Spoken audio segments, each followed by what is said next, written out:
সকালে একটা group of ইন্ডাস্ট্রির অনলাইন গণমাধ্যমে একটা ফটোকার্ড দেখলাম, যে কোনো সময় বন্ধ হয়ে যেতে পারে দেশের সকল পেট্রোল পাম্প। এই যে সংবাদটা প্রচার হওয়ার পরে সারা দেশের পেট্রোল পাম্পে মানুষ ঈদের আনন্দ রেখে তেল নেওয়ার জন্য লাইন ধরল। দেখেন, এটা গুজব হোক আর সত্য হোক, এটা সংবাদ হোক আর তথ্য হোক, অথবা আগাম সতর্কতা হোক, এটা কি কোনো গণমাধ্যম বলতে পারে যে কোনো সময় বন্ধ হয়ে যেতে পারে দেশের পেট্রোল পাম্প? এটা তো একটা রাষ্ট্রীয় সম্পদ, রাষ্ট্রীয় বিষয়, জাতীয় ইস্যু। এটা জ্বালানি মন্ত্রী বলতে পারে, জ্বালানি প্রতিমন্ত্রী বলতে পারে, জ্বালানি সচিব বলতে পারে, পেট্রোলিয়াম কর্পোরেশন বলতে পারে। এটা তো আন্তর্জাতিক একটা বিষয়। তেল, সেই তেল অথবা পাম্প এটা খোলা অথবা বন্ধ হয়ে যাওয়া অথবা সংকট, সেটা নিয়ে তো সরকার কথা বলবে। এটা তো কোনো গণমাধ্যমের সংবাদ হইতে পারে না। মানে এটা আমি একজন গণমাধ্যম কর্মী হিসেবে বলতেছি যে এটা তো উস্কায় দেওয়া। এখন কথাটা যদি সত্য হয় তাও সরকার থেকে বিবৃতি দিবে, কথাটা যদি মিথ্যা হয় এখন সেই গণমাধ্যমের বিরুদ্ধে কী ব্যবস্থা নেবে সরকার? কারণ এখন যে মানুষ দেশে ঈদের আনন্দ রেখে এখন যে এই যে পেট্রোল পাম্পে লাইন ধরলো, 1 লিটারের জায়গায় 2 লিটার জায়গায় এখন 5 লিটার, 10 লিটার, 20 লিটার নিবে, তো এই সংবাদের জন্য তো এটা একটা গুজব, কৃত্রিম সংকট তৈরি করলো। এখন সরকার যদি বলে না দেশে কোনো কৃত্রিম সংকট নাই, এই যে মানুষ যে ঈদের আনন্দ রেখে যে এখন পেট্রোল পাম্পে সারা দেশে মানুষ এখন লাইন ধরে ফেলছে, গাড়িগুলো, ট্রাকগুলো, বাসগুলো, তারপর হচ্ছে গিয়ে আপনার মোটরসাইকেলগুলো যে তেল এখন রিজার্ভ করবে, এই যে কৃত্রিম সংকট। একে তো ক্রাইসিস আছে ইরান আমেরিকা ইসরায়েল যুদ্ধের কারণে, এখন যে কৃত্রিম সংকট তৈরি হয়ে যাবে। ঈদের আগে একটা সংকট হয়েছে, সবাই 1 লিটার জায়গায় 10 লিটার নিচ্ছে, এখন আবার 10 লিটার জায়গায় 30 লিটার নিবে। অটোমেটিকলি স্বাভাবিক প্রক্রিয়া অথবা ক্রাইসিসের মধ্যে যে আরেকটা এখন ক্রাইসিস তৈরি হয়ে গেল, এই ডাবল ক্রাইসিসের দায়টা কে নিবে? আর দেশে তেল নাই, হ্যাঁ, দেশে গ্যাস নাই, এইসব তো গণমাধ্যম বলতে পারে না বন্ধ হয়ে যাবে। এটা তো সরকার থেকে বলবে, আর এটা সরকারের দেখার বিষয়। তেল আমদানি তো গণমাধ্যম করে না, তেল বিক্রিও গণমাধ্যম করে না। তেল আমদানি করে সরকার, তেল বিক্রিও করে সরকার।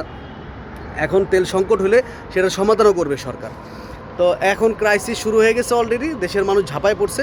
এর সাথে দেখেন পরিবহন মালিক, বাস মালিক, ট্রেন মালিক, ট্রাক মালিক, বিভিন্ন সমিতি আছে না, লঞ্চ মালিক, তারা যদি এখন ঈদের সময় এখন যদি লঞ্চ বন্ধ করে দেয়, বাস বন্ধ করে দেয়, ঢাকায় ঢোকার পথে এখন মানুষের ঈদের যে ঢাকা ফেরা, হ্যাঁ, এই ঈদ করতে বাড়ি যাওয়া মানুষগুলো এখন কি হবে?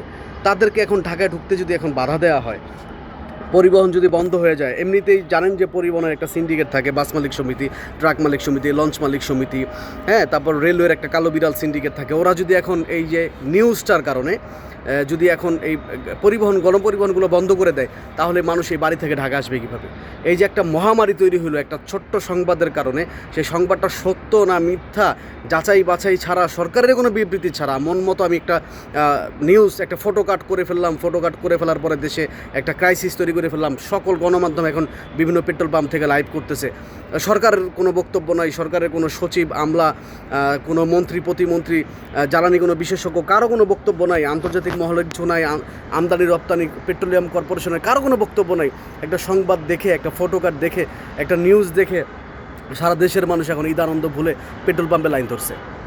এইভাবে একটা দেশ চলতে পারে? একটা দেশের সরকার মাত্র আসছে 20-25 দিন হয়েছে।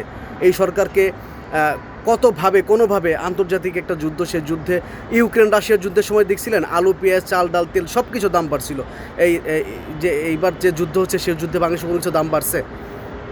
কেন আপনারা এই জিনিসটা করলেন? এটা তো এখন যদি আপনি নিউজটা ডিলিট করে দেন, এই যে মানুষের ভোগান্তি, এই ভোগান্তি দায় কে নেবে? এই যে মানুষ এখন ঈদের আনন্দ রেখে পাম্পে লাইন ধরছে, মানুষ এখন ঢাকায় আসার আগে এখন বাসের টেনশন, লঞ্চের টেনশন, ট্রেনের টেনশন, এগুলো চলবে কি না এই তেলের অভাবে? এই দায়ভারটা আসলে কে নেবে? তা আমি আসলে ভিডিওটা এই কারণেই করলাম যে আমরা সব কিছুই মানে এক্সক্লুসিভ দেওয়ার চেষ্টা করি।